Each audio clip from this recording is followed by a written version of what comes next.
Good evening, everyone. Welcome to our spring program for the Minnesota Peace Initiative. We hope all of you are doing well, are vaccinated, and are getting back to some sense of normalcy. Welcome to those of you joining us for the first time. Welcome back to those of you who have attended previous programs. Welcome also to our panelists, Dr. Kenneth Holmen and Dr. Rajesh Aggarwal. Now that COVID-19 is hopefully in our rearview mirror, or at least close to it, we want to step back and assess, what have we just been through? What did we learn from it? Were there any silver linings, such as medical and scientific breakthroughs? Did COVID, as bad as it was, help us by stress testing our healthcare system to ensure we are more ready for future pandemics? That is what we will explore this evening. For those of you who attended our program last fall, you know that we had a wide-ranging discussion of the many implications of the pandemic on our lives. From changes to our healthcare delivery system, to where we will choose to live and work, and how we go to school, travel, and do other parts of our daily life. While that program covered many aspects of the pandemic, we decided to follow up with a second program to drill down on perhaps the most important element of the pandemic, namely, how did COVID impact our healthcare system? Before we begin, I want to quickly review the format for tonight's program. This is a webinar format. Therefore, the panelists and I are on screen. We can see and speak to each other, but we cannot communicate directly with you. Therefore, I would like to run through a few features of the webinar. 1, to ask a question, click or tap on the Q&A. The location of this function will depend on the device you're using. A window will appear. Type your question and press enter to send. Number 2, our committee will collect your questions and we will get to as many as we can. 3, it takes some effort behind the scenes to get the questions well organized. Therefore, I urge you to submit your questions as soon as you can. And finally, to leave the webinar, select End and Leave Meeting. For those of you attending for the first time, let me tell you who we are and why we do these programs. Norway is a trusted global peacemaker. Therefore, as part of the Norway House, the Minnesota Peace Initiative provides a forum to delve deeply into challenging global issues. Like James Madison, we believe a well-informed electorate is essential to an effective democracy. So we bring experts in to share their knowledge and their insights so we can become better informed about important, timely topics. There is no timelier topic in 2021 than the global COVID pandemic. Our discussion this evening is going to focus on looking backward to analyze how we did dealing with the pandemic and how to prepare for the next time. We are also going to look forward to assess upsides of the pandemic, including better utilizing existing medical tools such as telemedicine. To lead our discussion in both looking back and looking forward, we have two very knowledgeable medical experts joining us this evening. We are pre-taping the welcome and the opening remarks. Since this is only our third webinar, we want this program to go as smoothly as possible. Therefore, we want to focus our energy tonight on the live portion of the program, which will begin following the opening remarks of our panelists. Now let me introduce you to our two panelists. Our first panelist is Dr. Kenneth Holmen, President and Chief Executive of CentraCare. Dr. Holmen joined CentraCare on January 1st, 2015 as President and CEO. Dr. Holmen is responsible for providing leadership and strategic direction for CentraCare and its 13,000 employees, and for the establishment, maintenance, and enhancement of quality health services. CentraCare includes 8 hospitals, 7 long-term care facilities, 30 clinics and specialty centers in central, southwest, and west central Minnesota, and has a family practice residency program affiliated with the University of Minnesota. Dr. Holmen holds an MD degree from the University of Minnesota and is a board-certified anesthesiologist. Welcome, Dr. Holmen. Good evening, everyone. The topic for this conversation is the pandemic that we have all recently experienced. A health crisis, a political crisis, or both. As we continue to pull out of the pandemic this spring and all of its multiple ramifications, a look back at what happened or didn't happen is useful. In healthcare, when things don't go right or something bad happens, we do what is called a root cause analysis, an RCA. The RCA is where key stakeholders get together to review the event, learn from it, and prepare for the future, and also try to mitigate the chance of the event happening again. The intent then of an RCA is not to cast blame, but to learn from it, although there certainly is a notion of accountability that goes with an RCA. There might be a tendency for some listeners to assume some political overtone, and that is not my intent. My lens in this RCA then is related to the pandemic, is one as a physician and also as a leader of a good-sized care delivery system. All the facts and figures that you will see in the following slides are from open source documents. The opinions are my own. During the pandemic, and as you would expect in Minnesota, there has been remarkable collaboration amongst key stakeholders. My fellow executives at the major health systems, the business community, the Minnesota Business Partnership and the Medical Alley, Chamber of Commerce, and indeed the governor's office. And I'd like to thank them for their remarkable collaboration. This slide attempts to lay out the early days of the coronavirus. Was it missed? Well, before I go there, I want to talk about the environment. The environment, of course, in an international pandemic is really important. The role of the US as a world leader certainly has both economic, political, and in this case, healthcare realities. A global pandemic, which the COVID-19 pandemic is optimally managed by international trust, goodwill, and collaboration. If that is missing, we're going to have a different result.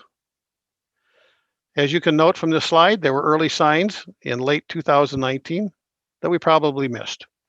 And certainly in the beginning of 2020, there was a lack of cohesive action related to the pandemic. The last bullet point notes that while there was a ban on Chinese tourists into the United States, thousands of US citizens came home from Asia, who undoubtedly brought the virus home. As we take a look at the title of this slide, presidential election, put yourself back in 2020 when presidential politics was hot. So how do we, in the context of a political pandemic, if you wish, manage a healthcare pandemic?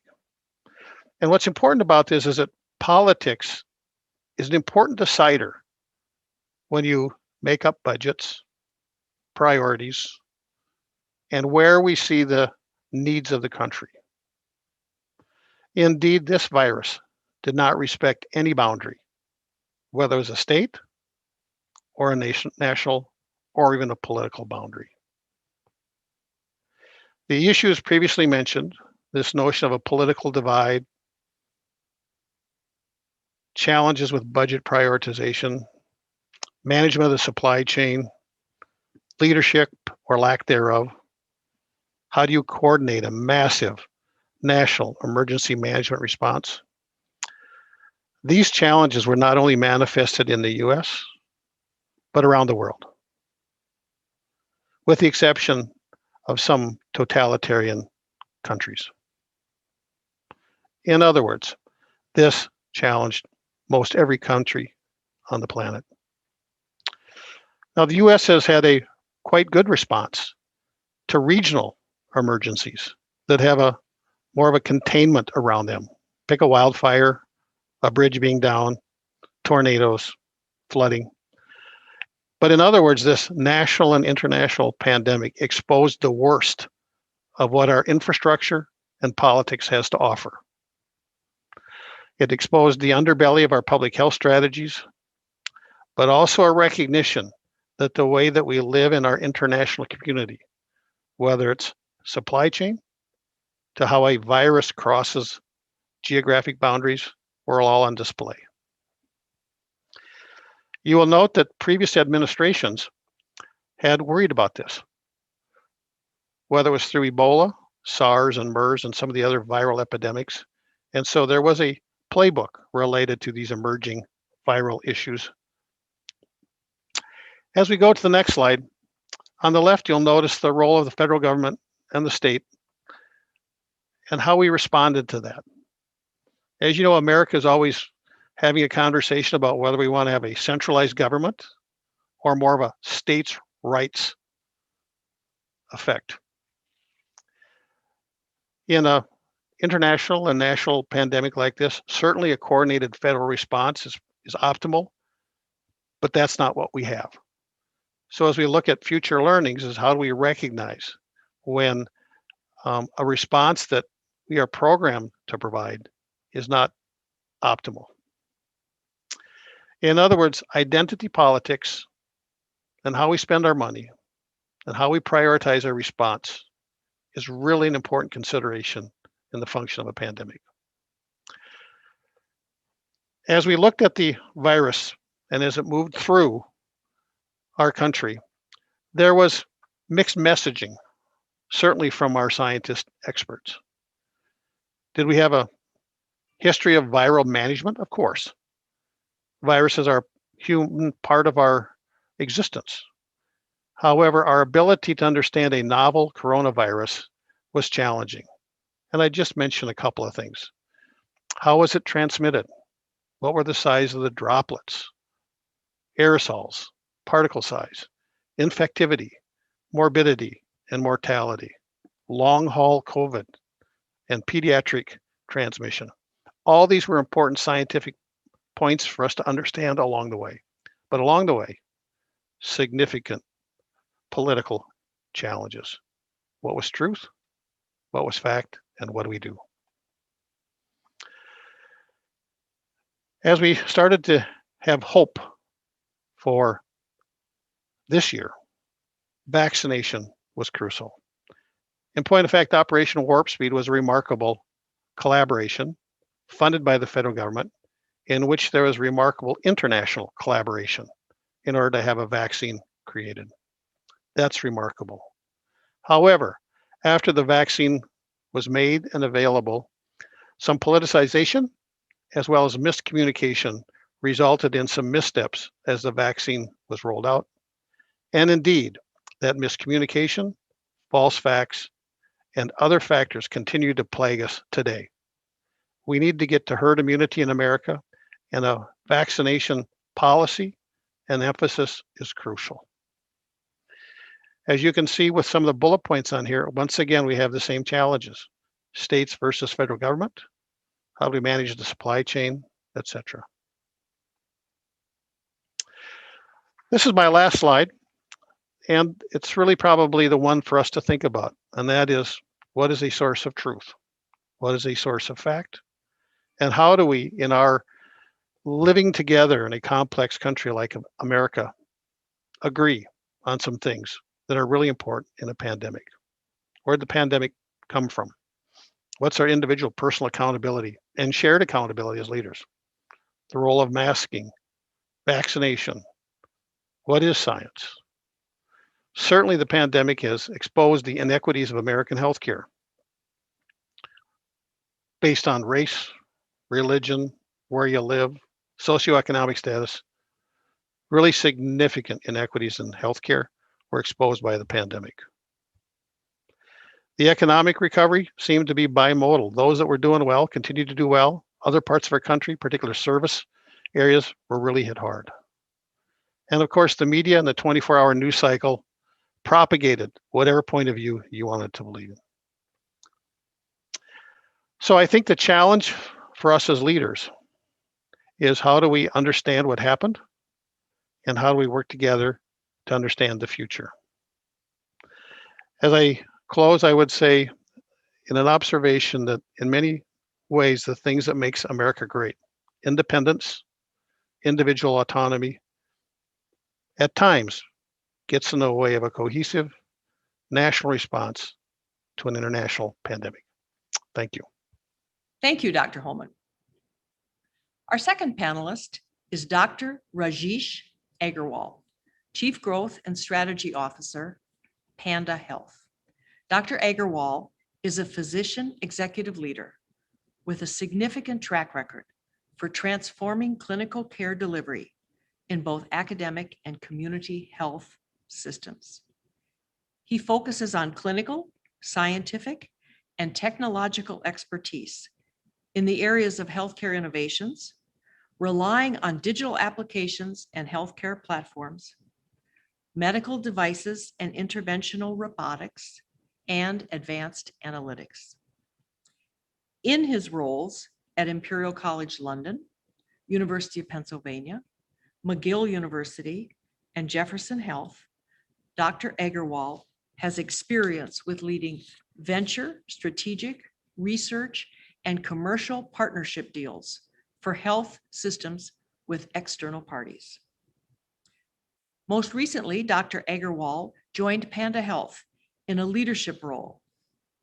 Panda Health is an early stage company that is building a digital health enablement platform for health systems to source, connect, and manage digital health solutions. Welcome, Dr. Aggarwal. Good evening, everybody. My name's Raj Aggarwal, and it's an absolute thrill to be with you all this evening, though unfortunately virtual and not in person as we would all have liked. So I have the privilege to be here, and really with regard to my role as a clinical surgeon. So I've worked as a GI surgeon for over 20 years, trained in the UK and worked in both the US and Canada as a practicing surgeon. And also as what might be called a technology innovator. I did my PhD 20 years ago in virtual reality and robotic technologies and how they can impact on care in the operating room through enhanced quality, safety, and efficiency, and a real focus around training and credentialing of healthcare professionals. And then my most recent role was at a health system in Philadelphia, which is where I'm based, at Jefferson Health System, which was around how does a complex academic health system partner with the best-in-class technologies and specifically digital technologies to really be able to transform care for its patients, the providers that deliver care, and for the community around as well. And that was an absolutely tremendous opportunity for me to be where I am now with now a company called Panda Health. And what we do is have a digital health marketplace, not unlike the Amazon marketplace that many of you will know, where instead of buying sneakers or buying food from Amazon for your household, it's health systems that are actually buying digital technologies from vendors or suppliers. And the desire here is, as we all know, healthcare has been an integral part of our lives for decades, if not centuries. The challenge with that is when we look at the rest of our lives and how they've changed in the last 10 years or so, really through digital, we no longer go to travel agents. We book our flights online. We no longer go to book a car at a rental shop. We do that online. Even looking at menus now, we do that on our smartphones because it's better and safer than having paper menus. And so why is healthcare so far behind? And actually, the answer is that the technology is not behind. The technology available in healthcare, I mentioned I did my PhD in robotic technologies, is really state of the art. The challenge is the people and process to achieve the desired outputs and impact of that technology have not emancipated the technology. And what I mean by that is healthcare has been a very hierarchical industry where I hear many times as a physician, well, doctor, you know best. Well, doctor doesn't know best. And sometimes we have to look at Wikipedia or Google or WebMD to really find out what is best for our patients. And so with the advent of the pandemic in the last 15 months, I'll tell you a small story. When I was in my clinic in September of last year at Jefferson, and one of the patients was booking an appointment, she was asked by my administrator, would you like to see Dr. Aggarwal next Tuesday? And she said, yes, that sounds fine. What time? And then she was asked, would you like to see him here in person or on a telehealth visit? And I'll tell you, that blew my mind, because that choice was not afforded to patients just a few months previous to that. It was, this is how it works. These are the rules. The doctor's in the office. You must come here. You must pay for parking. And now, really, the patients have become consumers of their own healthcare. And what's really important, I think, over and above the technology piece of the pandemic, the learnings of the pandemic, is really patient education, patient empowerment, and patient engagement, and how that works so that patients actually have a voice and stamp their feet and say, I'm not putting up with this anymore. I have digital in the rest of my lives, and this is how I want my healthcare to be. And I want it to be wrapped around me, whether I'm at home, whether I'm at work, whether I'm elsewhere. And so that is a fundamental shift. And then the other piece of this is around the providers, the healthcare providers that have not learned any of this, whether it's in nursing school, PT, medical school, and how do we educate them and enable them to align this with their workflows, with their processes, so that then they are part of the journey, as opposed to being seen as the old guard and standing back and not wanting healthcare to move forward. So I think the overall benefit or the silver lining that we may think about the pandemic is less about all those stories we hear about telehealth and virtual care and remote monitoring, and more about a change in stance, a change in thinking, an opportunity for us as clinicians and our patients as consumers to really work together and to deliver healthcare that achieves that high quality, reasonable cost, and access for all of our patients. And that's what I'm really excited about with regard to what we're going to talk about this evening. Thank you very much, Dr. Aggarwal. And good evening to the live portion of our Minnesota Peace Initiative program. I'll just say it one more time. Thank you very much for joining us this evening. We're going to begin with a question and answer period between me and our two great panelists. It's really going to be a conversation between us, but we also want to guarantee you that you will have opportunity for your questions. And I thank you. Many of them are already coming in, so I appreciate the input. We will have our discussion between the three of us for about a half an hour, and then we will move to questions from the audience for about a half an hour, and then we will end promptly at 8:30. That's Central Time for any of you who are joining us from other time zones. So with that, I'm going to begin. Dr. Holmen, that was a great opening statement. We learned a lot. I really appreciated you using the RCA assessment. So I have a question for you. There's nothing you can do about the political part of the assessment. You can't change that. I wish you could. But what about the medical side? Could you speak on behalf of the medical community? How many of the issues, the challenges that you pointed out in your RCA, do you think the medical community has formed a consensus on? And are we seeing change? Will we see change so we wouldn't run into these same issues if we faced a pandemic in the future? Thank you, Janet. And it's great to join you in the audience. And Raj, good to see you virtually. Great question, Janet. I might hit a couple of points. First of all, is this notion of leadership versus management. We exist in healthcare in America in large scale organizations. And leadership is different than management. Leadership is about identifying a challenge and then creating successful solutions to address that challenge. And as you know, in an unknown crisis like this pandemic, there were a lot of unknowns. So how do we as leaders understand not the answers, but how do we get to the answers?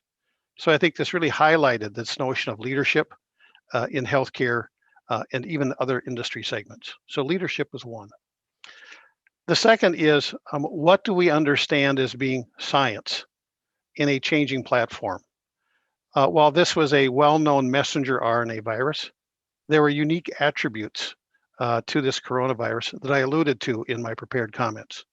So understanding that science changes, it doesn't mean that somebody was wrong. It just means that we learn more about the disease and how we manage the disease. And how do we then translate that into terminology and policies that impact our patients and our communities? Thirdly is this notion of how we react from a technology standpoint. And that's what I love about Raj being on. Many of us health systems have been dependent on in-person care models for decades. And all of a sudden, overnight, we had to transition to telehealth, virtual, and digital strategies. And while we were slow adopters, the pandemic sure as heck made us act a lot quicker. And so we changed from probably being 3 to 5% of our visits being virtual before the pandemic to 60 to 70% of our visits being virtual.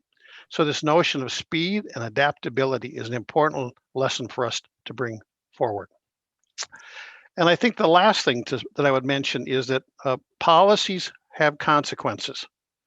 So we lots of times thinks of the way that we do things in a static environment. So a trade policy at a national or international level does have a consequence in a pandemic. How we understand the evolving nature of science in a pandemic does have a national consequence. So those are the key things that I would say, Janet, are key learnings from a root cause analysis related to leadership, how we collaborate, and the interconnectedness of the healthcare ecosystem, supply chain management you have mentioned, and how we understand evolving science, and of course, our need to transform rapidly and our dependence on digital strategies. Thanks, Janet. Okay, I have a quick follow-up. Clearly, one of the issues as we started the pandemic was lack of supplies, lack of testing equipment, long supply chains. We had followed the just-in-time model of manufacturing. Do you see that changing? I mean, do you see people, leaders like you, saying we can't be caught like that again, we've got to change? Or do you think we'll just kind of go back to the way we did it and then wait and see if it happens again? So I would really highlight what you just said, Janet. This just-in-time supply chain management, of course, means that the supply chain is built to provide the resources when it is needed. And it does not look at a long-term view, particularly when there is an international demand. It's not that our supply chains weren't working, it's that they were overwhelmed. Secondly, this notion of globalization in healthcare, much of our equipment is built overseas. In point of fact, China, with whom we were having a trade war, was a major developer of masks. So this notion of how we, in an international trade world, are dependent on each other when there's a pandemic is something for us to seriously consider. Thirdly, there is a national stockpile of medical equipment. That national stockpile was quickly overwhelmed, again, because of the national nature. This was not a regional outbreak in a state. This was a national emergency. And so this notion of how we manage a stockpile is really important. I do know, because of other roles that I play, that there's ongoing conversation about how we would manage a future pandemic related to just-in-time, related to stockpiling, and overseas distribution and manufacturing policy. Good. Dr. Aggarwal, great opening. Really appreciated you being, I think, very candid with our audience that just because there is innovation in the medical system or in how you can deliver medical services doesn't necessarily mean it's going to be adopted rapidly by everyone. And I think many people in our audience would be surprised by that, because I think we think of science and medicine as being cutting edge all the time. So would you address more, what are the real barriers? Why is the medical industry, as you lay it out, so resistant, or has been so resistant to taking on digital and other innovations? And do you think COVID will be an inflection point? Do you think that's going to change things, or is it still going to be pretty slow? Thank you, Janet, and good evening again to everyone, and great privilege to be here with yourself and Dr. Holmen as well. So your question has depth and breadth, and let me try and break it up. So with a little story, when I was doing my PhD studies back in London, one of the areas I was working on was the role of virtual reality to train surgeons. And we know that there's this thing called the learning curve, which basically means it takes you this number of cases to be, excuse me, to be competent. And so you then plateau in terms of how long you take to do the case, how many errors you make, those kind of things. And when I was doing my research, I found that when we had a group of virtual reality simulation-based trained surgeons, that they were 30% better in their performance than traditional training, which is in the operating room, something we call the apprenticeship model. And I remember very clearly sitting on a Saturday evening in my lab and doing all the data and the analysis and thinking, wow, I must have got this wrong. I'll come back tomorrow. Came back on Sunday and did all this analysis again. And wow, it was 30%. And I remember thinking, wow, this is going to change how we think about training for surgeons in the operating room. And to this day, it hasn't.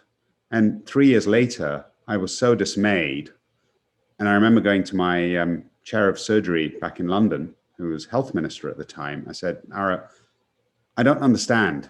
Like, the science is here, right? We've got the technology. We've been producing that for years. It's the top end technology. And we've shown the science that it works. And he said, Raj, there's two things you need to learn. One is about business models. And two is the risk aversion and policy implications of healthcare. And I said, well, you're health minister. You should be able to fix that. He said, no, don't let me get into that, right? So we're not going to get into politics this evening. But the approach there is that medicine is, using your pun, cutting edge, right? When the tools, the techniques that we use in our ICUs, in our operating rooms, in our clinics, they are state of the art, right? The challenge is that it takes so long for that implementation. And it's also got a name now. It's called implementation science. It's so bad that we've called it a science in healthcare right now. And I think when you ask about what the barriers are, I think one is we're risk averse, and for good reason, right?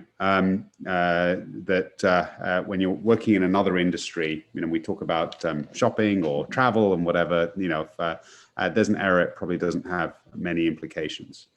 The second thing is policy. And I think related to that, COVID has shown that there were some incredulous policies out there, like clinicians practicing across state lines. That went away. I worked at Jefferson Health System, which had clinics in Pennsylvania and New Jersey, and I'd never seen a patient in New Jersey. They had to come across the bridge to come and see me, right? And then suddenly, within minutes, I got a New Jersey license to practice medicine in New Jersey, whether that's virtually or in person. And similarly with the payment mechanisms as well. So I think it did bring up some of these, old policies that didn't really make much sense. I said in my opening remarks around the patients having to come into the hospital to see me and pay for parking and those kind of things. So I still think there's a lot more work that needs to be done, but it is the genie's out of the bottle, to use another phrase, and it ain't going back in. Let's hope not. That's great.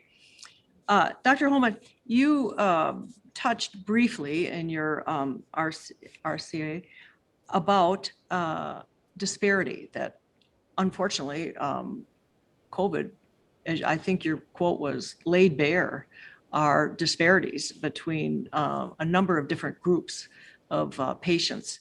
Would you touch on that? I know it's a big topic. We could be here all night on it, and we aren't. But could you just talk a little bit more about, did everybody know? Was it kind of the well-kept secret that we all know there's a disparity in how we provide healthcare to different groups depending upon geography or age or income or racial or ethnicity? Or did it really come as kind of a looking in the mirror for the medical community to find out just the great disparity there is? Well, Janet, unfortunately, everything that you said is true. There is well-known disparities in traditional non-pandemic times healthcare, and you can pick out specific disease instances, whether it's high blood pressure, stroke, heart disease, colon cancer, breast cancer. These are well-known. Our data acquisition gets better all the time so that we can tell what's going on. However, the pandemic exposed the underbelly in that all of a sudden, there is a causative notion of death and the burden of disease in minorities based on race, language, socioeconomic status, education, experience that you might have had with a healthcare setting, and even how you lived, whether you were in a congregate living setting or had a coexisting disease. So unfortunately, all of the above is true. We did know about it. The pandemic surely exacerbated it and made it be a very public conversation. And the challenge for us as legacy healthcare systems and emerging entrants into healthcare is, what do we do differently? Some of these solutions to address these inequities are reasonably straightforward. But for example, one of them around socioeconomic is very complicated. That involves affordable housing. It means what kind of insurance do you have to have access to healthcare to manage your high blood pressure? Because clearly those folks who had coexisting disease and some of these other socioeconomic factors had a mortality and a morbidity rate that was far greater than the average American. Dr. Aggarwal, if we as consumers are just perhaps becoming aware with your comments tonight of, you call it risk adverse, or I would perhaps say resistance to change. There's the push, which is you and others who make those technologies and make them available. But there can also be the pull, which is those of us as consumers. So what can we do? What can the consumer do to have set higher expectations of medical providers to provide with digital platforms and robotics and just as effective a delivery of service to the person, or even remote location delivery, as you just talked about? Yeah, I think it's a really important point to make. And the simple thing is that my patients put up with things in my hospital, in my clinic, that they wouldn't put up with anywhere else, not even at home, right? They will wait there for hours on an uncomfortable chair in a dirty, sometimes kind of not very nice waiting room. And they'll do that because they are granted an audience with a doctor or a nurse for 5 minutes or 10 minutes. And they will have probably sometimes driven for an hour or two to get there. And as I said, paid for parking and all that kind of stuff. It's just not right the way we deliver healthcare now. And again, COVID has really brought this out into the forefront. And so my approach to this of all of you that are listening to this is, as consumers of healthcare, you wouldn't tolerate this if you went to a hotel. And I've thought about this. Imagine going to a hotel and being told, yeah, we'll get you checked in. Just go and sit in that chair and we'll have you in 30 minutes. Or another analogy is you go to the gym and they say, yes, you pay your membership fee, but to come in, there's another copay that you now need to pay. And then when you get to the treadmill, you didn't know that the one on the left actually had a higher copay than the one on the right. And you needed pre-authorization to use that treadmill as well, right? I mean, it sounds so silly when I put it in that frame, right? And so what we really do need, as you said, Janet, is our consumers to stamp their feet and say, I'm not having this anymore, right? I'm mad as hell and things have to change, right? And I was listening to a podcast from a chap called Simon Sinek that some of you may know. He's a leadership guru. And he was talking about how everyone hates Starbucks, right? Because it destroys local mom and pop coffee shops, right? And what he said is, actually, when you get a Starbucks in an area, and there's a mom and pop coffee shop, you can do one of two things. You can either say, well, we're done. They're going to take all of our customers. Or you can say, oh, they serve oat milk. They serve almond milk. Maybe we should start doing that. Oh, they have a nice couch. Maybe now we shouldn't have this torn couch that's been here for 15 years, right? Maybe that can actually improve the way we deliver coffee and treat our customers. And I think in the same light, we need to really be thinking about what the experiences of healthcare for our patients. And I'm going to be a bit confrontational here. Most hospitals now have a chief patient experience officer or a chief experience officer. Well, that's just not good enough. And many hospitals now have a chief digital officer. Well, everyone needs to be the chief patient experience officer. Everyone needs to be the chief digital officer, because that's the way we're going to do business now, right? Is really understanding what the needs are of our patients. And then aligned with that, and I don't want to forget this, is also understanding what the needs of our workforce are, right? Very, very important. A lot of our workforce are stressed, burnt out. And just to not go on, but a little story I'd like to add is, as we all know, in the middle of March, everything was shut down, and I was a practicing surgeon at the time. And I remember going back in to the hospital in the middle of May when things were opening up again, and I had patients that needed operating.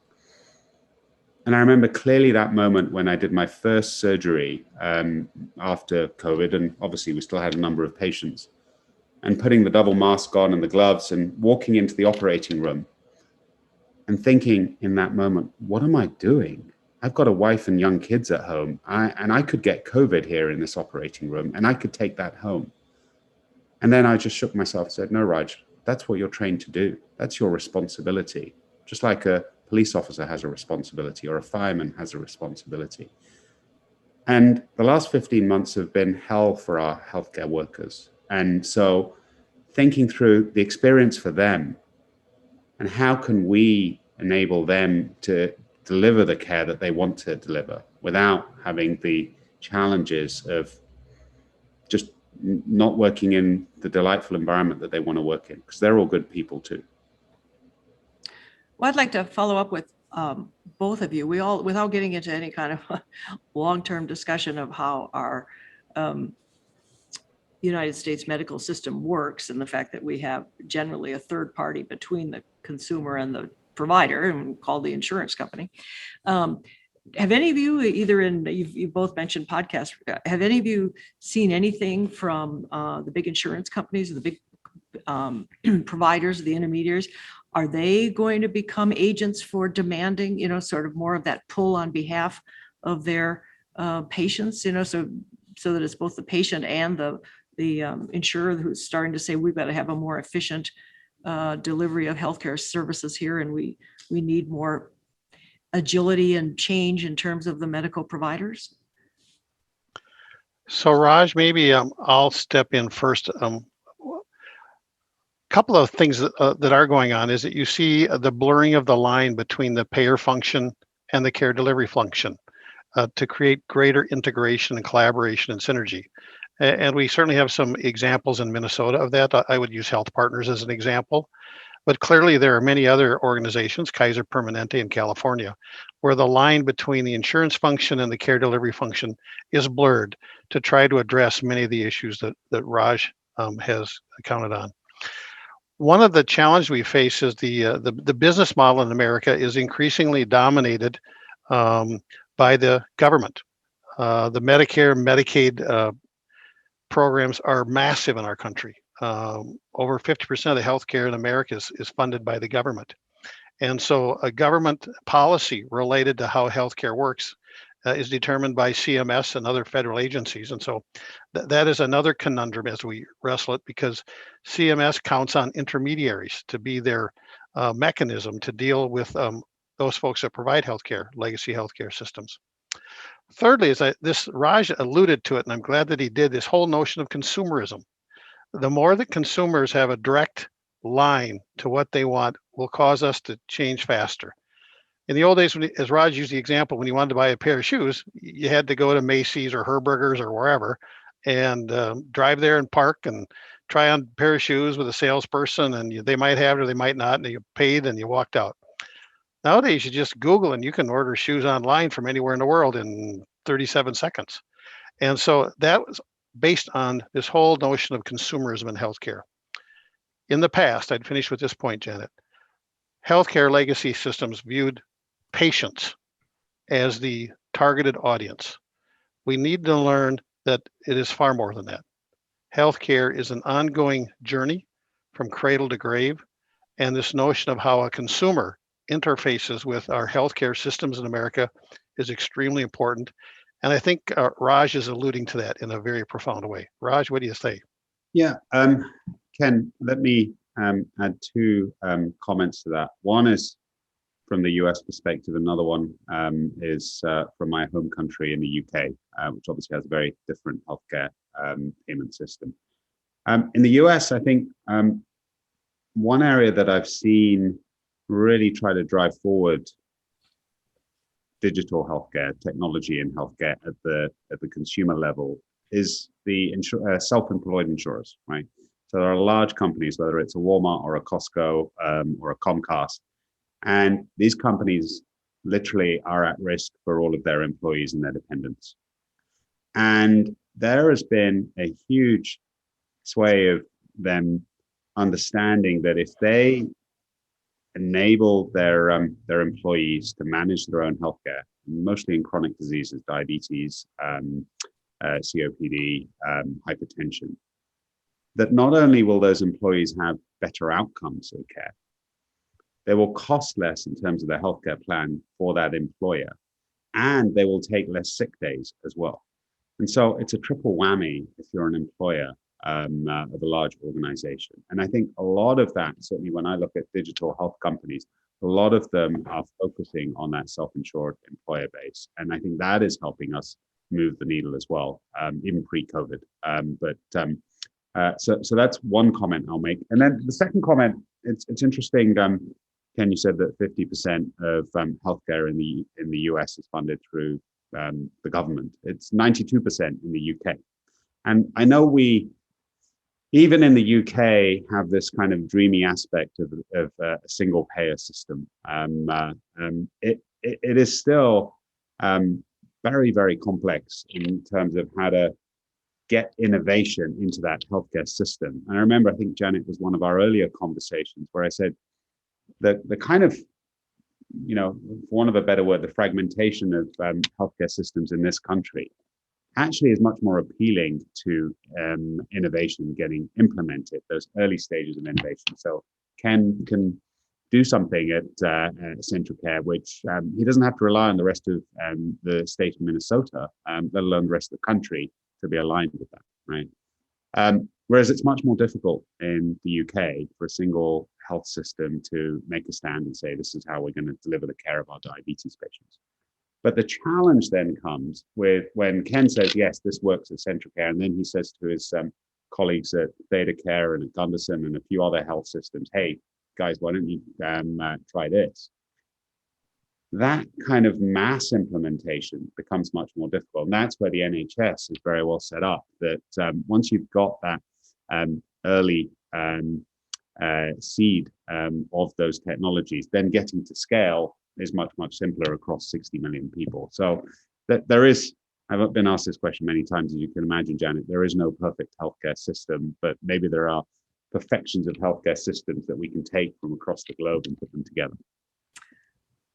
There is no perfect system. And I also, based on a lot of years, feel that there's frequently, the grass is greener on the other side of the fence. Everybody, we think that the other side looks good, but now you're saying decentralization can actually create more rapid frontline innovation because you're trying it on a smaller scale. So some benefit. We're going to get to our participant questions shortly, and they're coming in. But I just want to, and I will steal a little bit from our audience as they're asking these questions as well. There's a great curiosity about the future. What do you think the future holds? And Dr. Holmen, particularly in the area of just COVID itself. We're getting questions. What do you see? Are we going to have an annual vaccination with all the urban development around the world? Are we encroaching on animal habitats? Are we going to have more unique unique viruses coming as we get more animal interplay with people? We all hear about the wet markets and things like that. What is it going to be, another 100 years and none of us will be here when the next one comes? Or what's the medical community kind of thinking as they look into the future? Whoa, that was a great question. Let me break it down into parts. First is the biome of the planet Earth is extraordinarily complex. Messenger RNA viruses, such as COVID, is extraordinarily common. The question is do they jump species, which is what happened with the COVID virus, MERS and SARS and other viruses. And so there are certain conditions that allow a virus to jump from one species to another. And that's the worry point. That's that unknown that we worry about, this ability for a virus to jump species. And that is why we need a comprehensive international collaboration. You can pick on the WHO in whatever way you want to, but we need some international body to recognize that pandemics like this can occur at any time. Related specifically to COVID, there is this notion that we have to get to some notion of community, vaccination, herd status, whatever language you want to use. And of course, the problem with that is that we're trying to do two things. One is by getting more people vaccinated, we decrease the load of the virus in the community, right? Which decreases mutations. One of our fears, of course, is mutations, because mutations result in new strains that have different classification and different results on morbidity and mortality. The second reason, of course, to have vaccination is it protects those people who are vaccinated. While I am not a virologist, I think that is a hot topic right now in the virology community. Will we need a vaccination to address some of the variants that are coming up, whether it's in Africa or India or South America? And that is not known. One last thing about the vaccine. The vaccine that is available is extraordinarily safe. It has been widely used and it's remarkably effective. There's a success story in vaccination science, manufacturing. It is the COVID vaccine.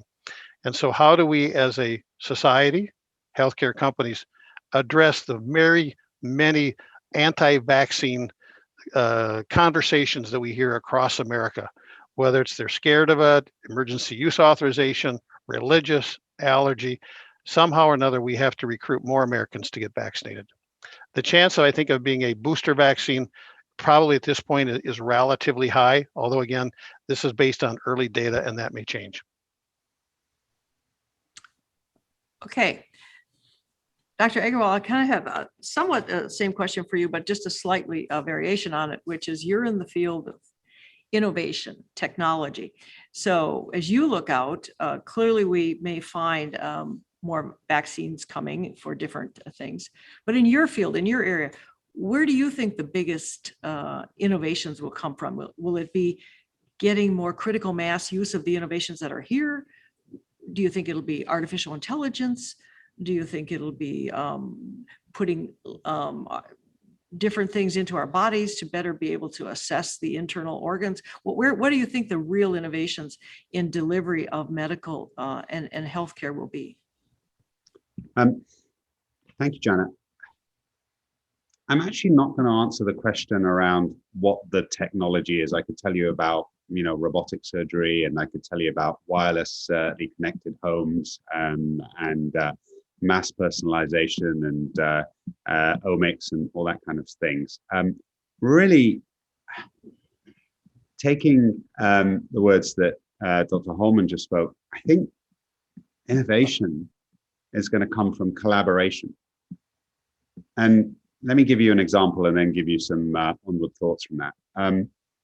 The J&J vaccine that was produced a few months ago was produced at the same time as another pharmaceutical company, Merck, also produced their vaccine.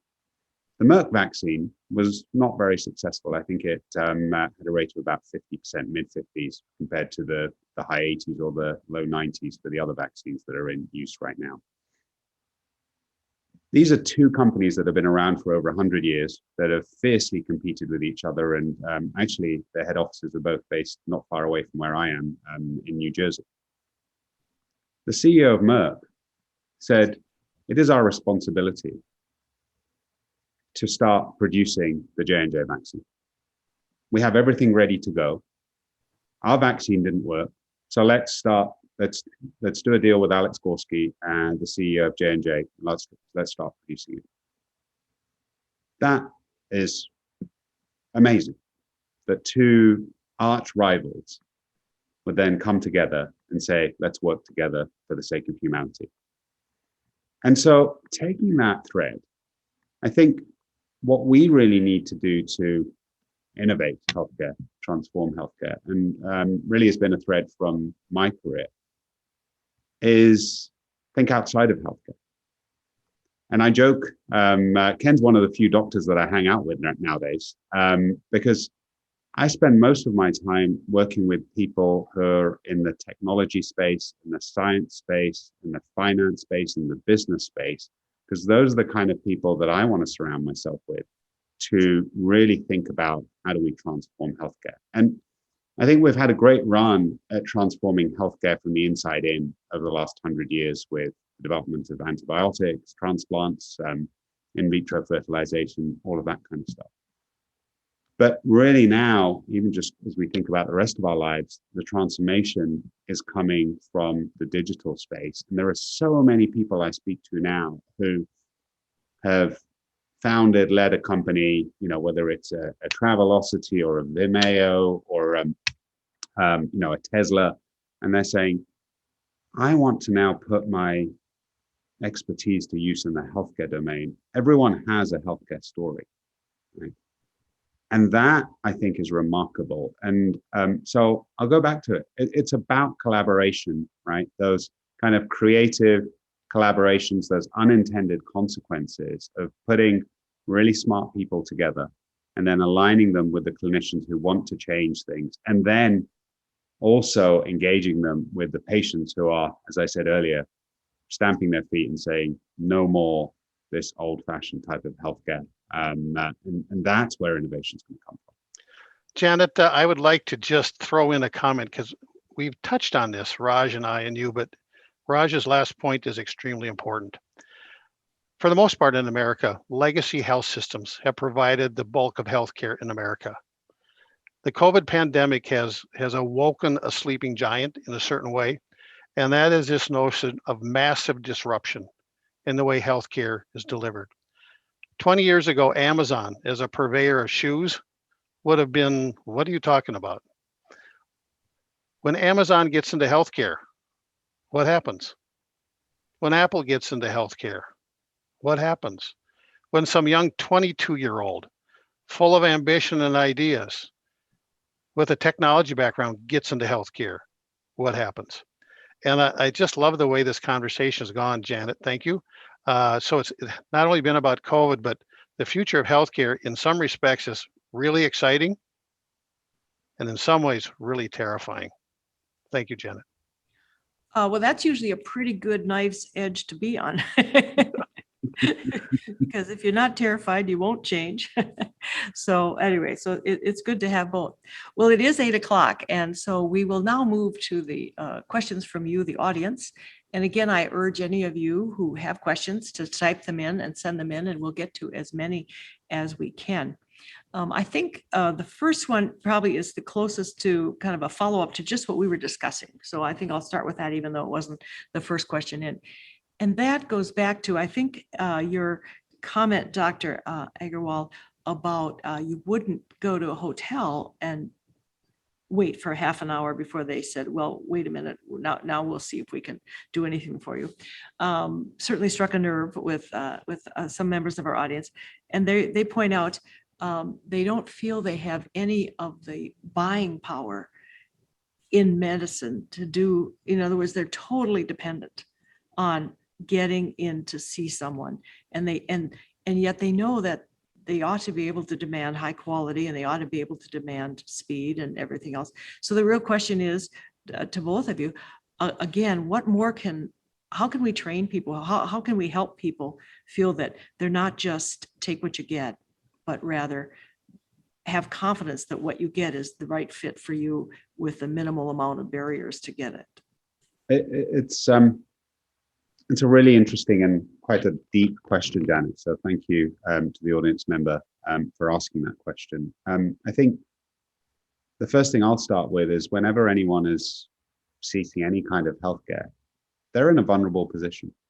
It's very different to going on holiday or buying a new car or going to the shopping mall, right? They are scared. They don't know what's going to happen. And it might just be something small to, Ken and I that have been doing medical practice for decades. And so to be empowered and engaged in that moment is very difficult. And it's our job as clinicians, as leaders of health systems, to enable them to be able to do that. And I often do a thing where I ask people to think about the last time they were in a healthcare facility and to close their eyes and remember when they were last, whether it was in a clinic, in a nursing home, in a hallway. And look around and see what you see. And what do you smell? And what do you hear? Does it feel safe? Does it feel calm? Do you feel cared for? Is there compassion around you? And unfortunately, the answer to most of those questions is no, because people are scared and it's so busy, there's people rushing around. And I think that's a real challenge for us as we think about how we can enable our patients to, demand what they want. And then I think the other piece of this is that the second piece of this is what my last boss used to call it's the problem of OPM, other people's money. When you're in healthcare, it's like a free bar and you don't have to pay, right? And it's on both sides, it's the provider side and the patient side, right?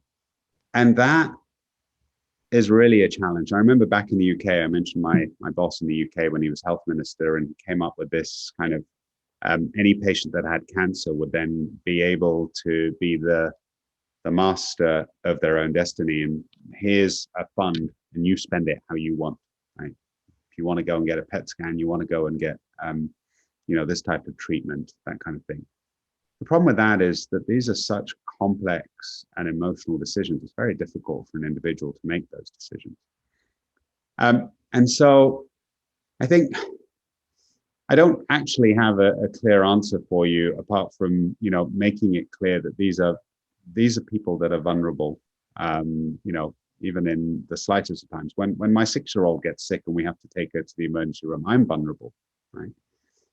And it is very different to the other industries. And what I think, and when Ken mentioned Amazon Care and some other entities like that, what they've become really good at is that patient experience. And thinking back to that little imagery that I asked you to do, of making it a more relaxing, comfortable environment where you can feel cared for. And I think that's a good step to start with. Janet, I might throw in a couple of observations, piggybacking on what Raj says. In American healthcare, there is an intermediary. In other words, the purchasing and care conversation is not direct between the patient or consumer and the healthcare provider. There's an intermediary. And that is a construct of American healthcare, which has two fundamental drivers. One is much of the commercial insurance in America is provided by your employer as a benefit. So immediately there is an intermediary between you as an employee and the healthcare you desire, because your employer is paying for it. Even though there are co-pays and deductibles, still the employer benefit set is an important key construct in American healthcare.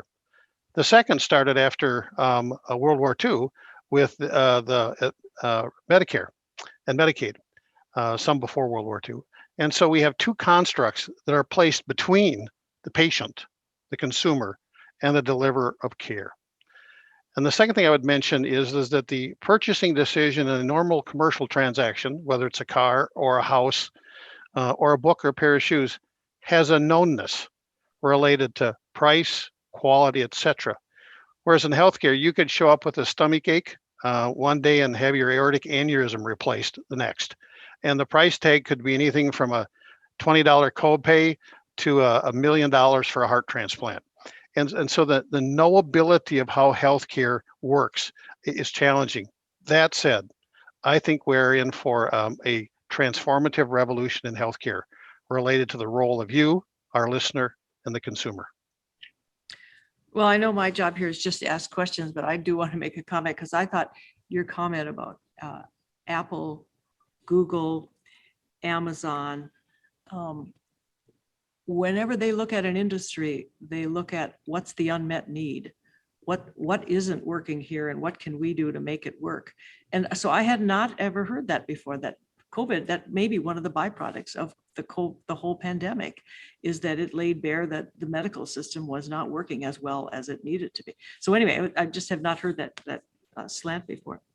We're going to change gears a little bit because we have, when you get questions from the audience, of course, they come from all different directions. And this goes back to the international area. And I don't know if either one of you have an opinion on it, but do you have an opinion, or is the medical profession taking any positions on we should be sharing vaccines around the world? Should vaccine diplomacy be, something just as diplomacy built on human rights around the world? Should the big Western countries that have vaccines be starting to think about in the future incorporating in using vaccine diplomacy to build good relations around the world? Anyway, have you seen anything or heard anything in the area where you might be asked to comment on how vaccines might be distributed more equitably? Raj, why don't you take a stab and then I'll put in a word or two. I have an analogy to this, which I remember clearly back in the early 80s. And if you remember the Live Aid concert that happened in Wembley, in London, and here in Philadelphia. And that was to raise money for the famine in Africa. Right? And it was wildly successful. Bob Geldof put it all together. There were children, mothers, men dying of starvation. And the world came together and provided airlifts of food to some, not all of those individuals. And what would have happened if we hadn't have done that? Many more people would have died. The difference with the virus and, I think it's called the Gavi Alliance across the world, right, which is to provide vaccines across the world, is that it's very different from the famine that I just described. If we don't provide vaccine across the world for everyone, it won't just kill people in Africa or kill people in India. This virus is across the globe and it will kill everyone. Right? We are one people, one human race. And whilst famine is a terrible state to be in, having a virus that is affecting one part of the world means it's affecting all of the world. Right? And so, to me, it's not even a conversation. It is absolutely, we need to be doing everything we can, from governments, private organizations, NGOs, and everyone else in between, to be able to support our brothers, our sisters, because at the end of the day, and if you really want to be individualistic about it, it's helping ourselves. Janet, I alluded to Raj's statement that a virus knows no boundaries. Fires do, right? Hurricanes do, tornadoes do. A virus does not.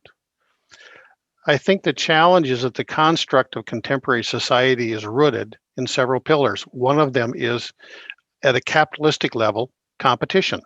right? Which means that I have something that you don't. What can I sell it to you for?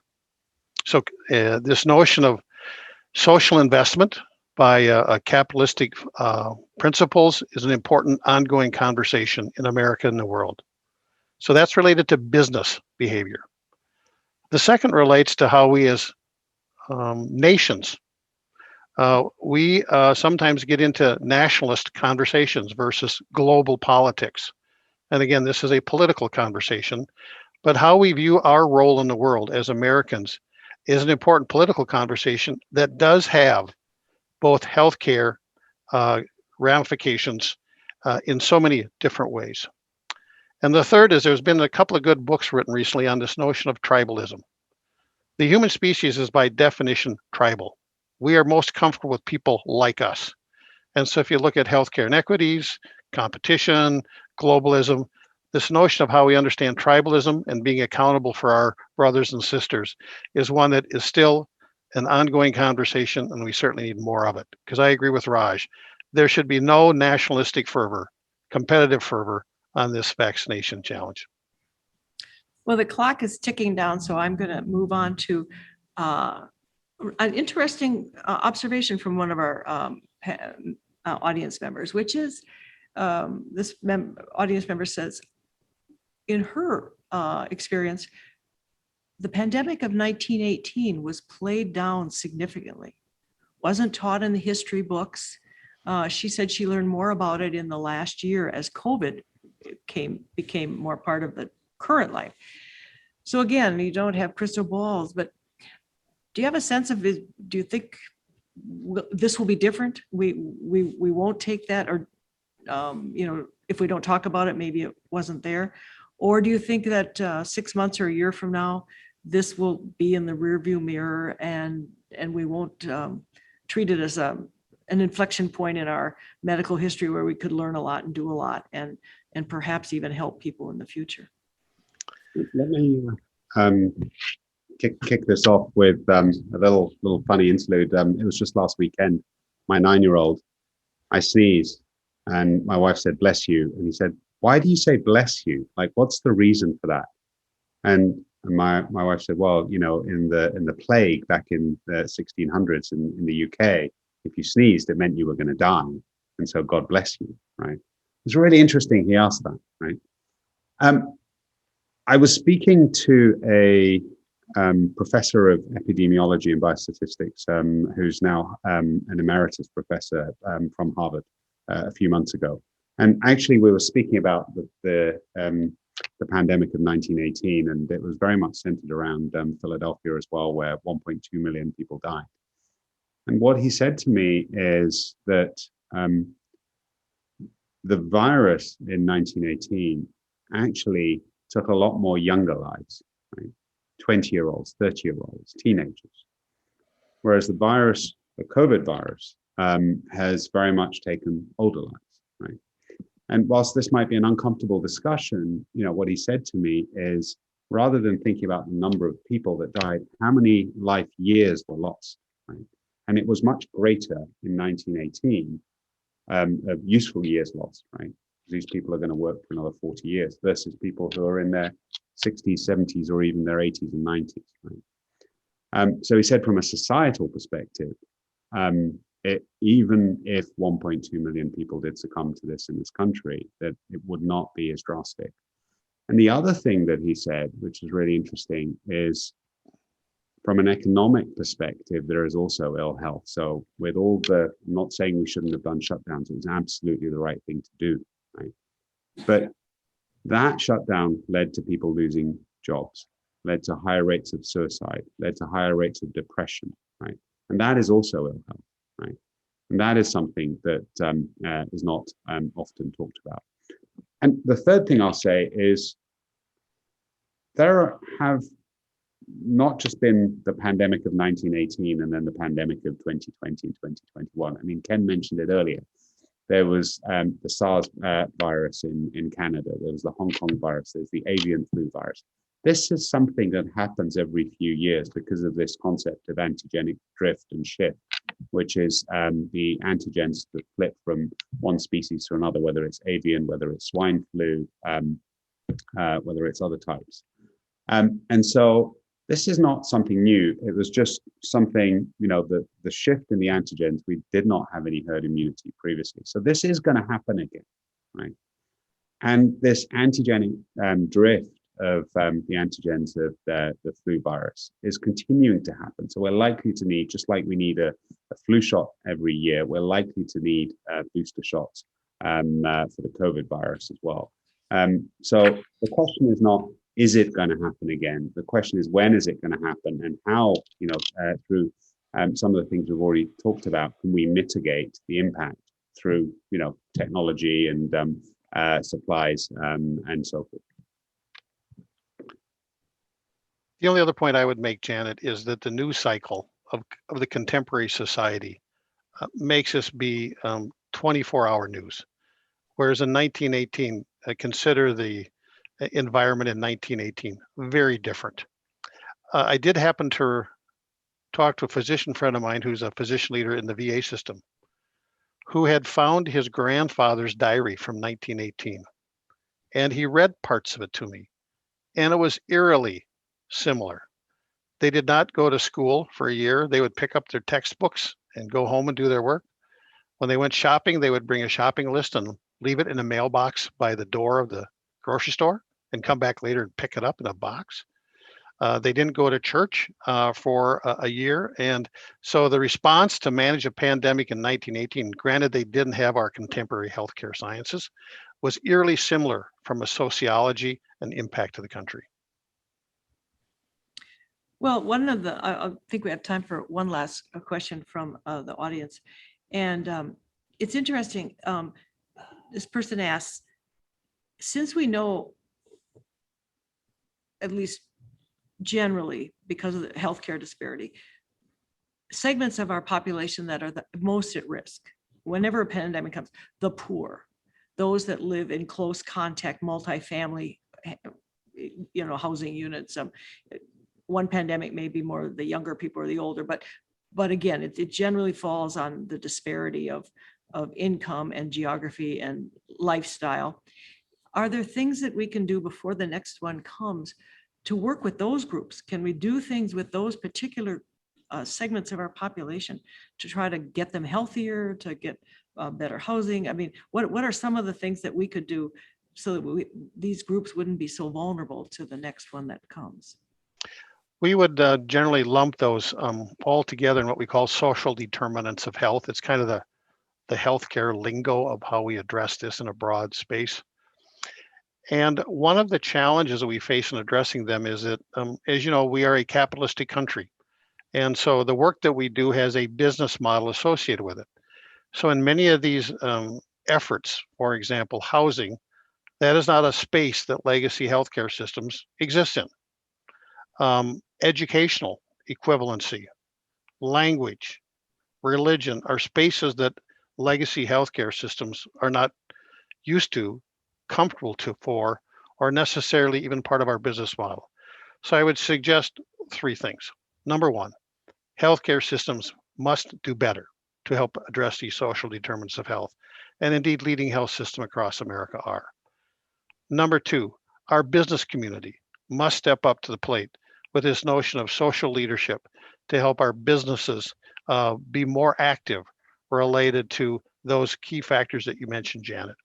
And third, as a country, through a political process, we can engage with all sorts of folks to understand how we have policies in place that do support equitable healthcare and address those issues that you so aptly mentioned, Janet. And Janet, let me add to what Dr. Holmen said.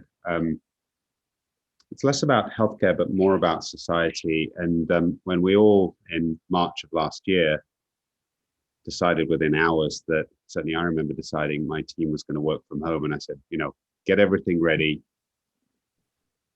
and you're going to work from home from Monday. I didn't for a moment have to think about my team not having internet, not having high-speed broadband internet. And I remember reading articles of people that said, I can't work from home.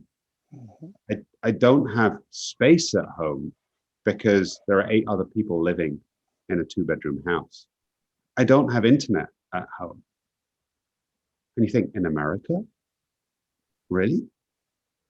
And that is a huge disparity. And I know, government's working on it, and a lot of the commercial entities are working on it. But I think that would go a lot further to improve the health of our society, not just from a work perspective, but from an education and a connectivity perspective. I mean, there's probably not many minutes that go by that I'm not using the internet when I'm awake. Thank you. Just before we close, I think we all know that the healthcare workers, all the frontline people just rose to the occasion and had great sacrifices, as you've already mentioned, to provide for all of us. Just in closing, I would just appreciate if you would share just very briefly, what has it meant to you personally? You two, you are both in the front line. What has this 15 months been to you both, and just personally getting through it, but also in terms of your career? Yeah, I can start. I actually, I think it was about early April of last year, wrote a little blog that I put on LinkedIn about what it was like to be working from home, and how my 6-year-old and 9-year-old coworkers would sometimes come and join me on my Zoom meetings. And I live in a beautiful part of Philadelphia, and just the suburbs of Philadelphia. And it shocks me to say this, we've been living here for a few years, but I didn't really know where we lived, because I was out the door first thing in the morning, get to work, come back. And it really enabled me to appreciate the things around me. My family, going for a walk in the woods just down the street.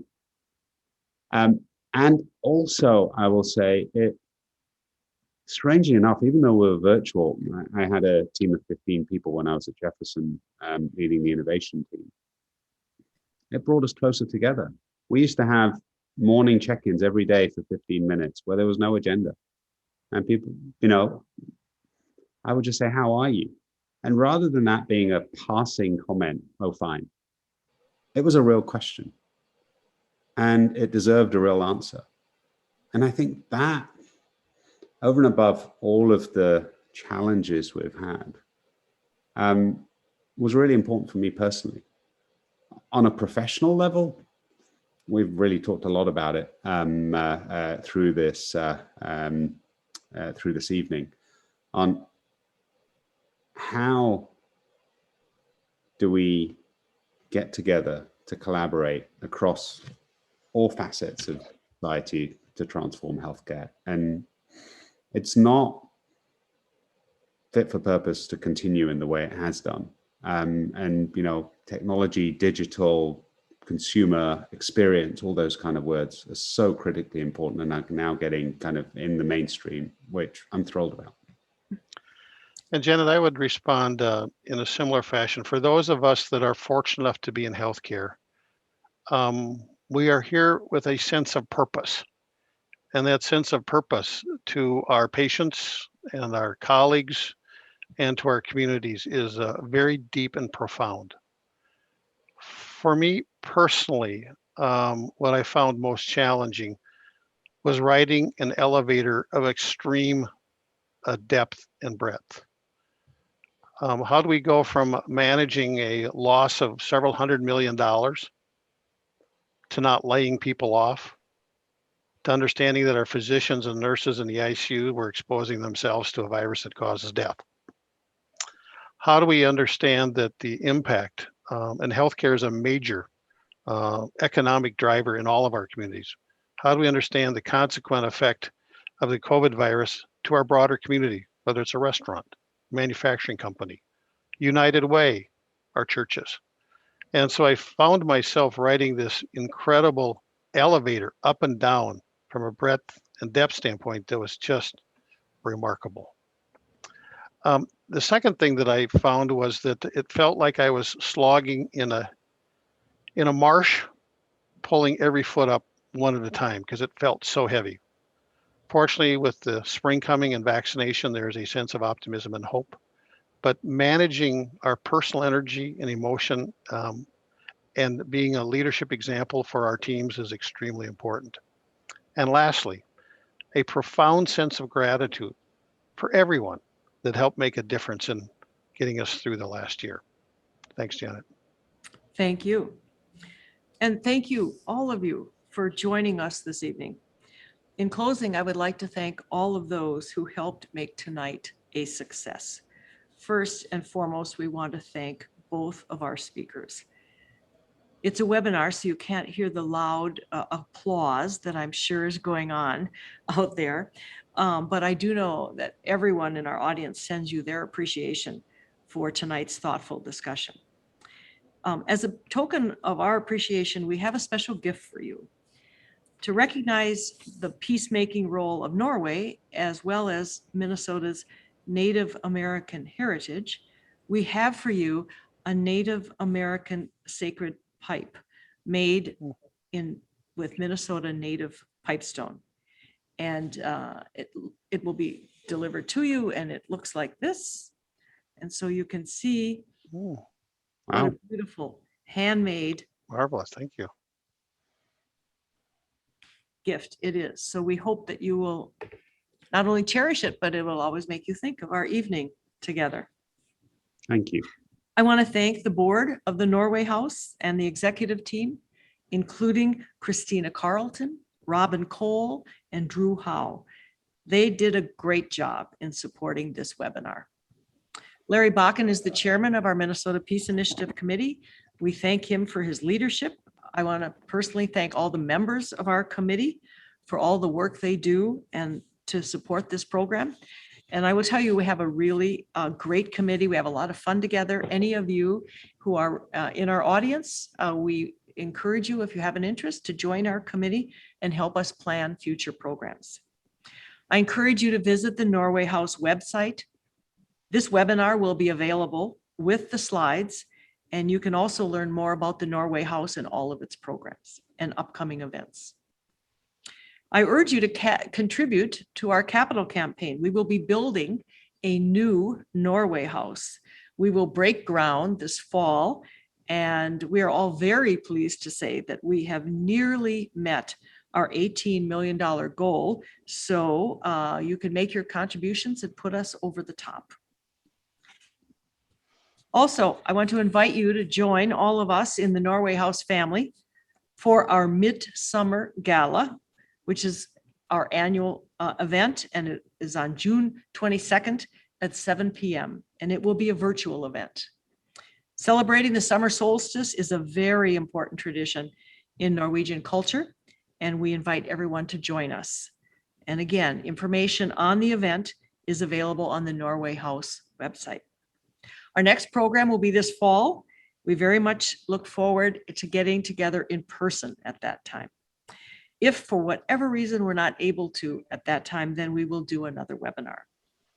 And speaking of webinars, we appreciate your great patience in working with us on this webinar format tonight. In closing, we want to acknowledge and remember that members of our community are still suffering and dying from COVID. They continue to be in our thoughts and in our prayers.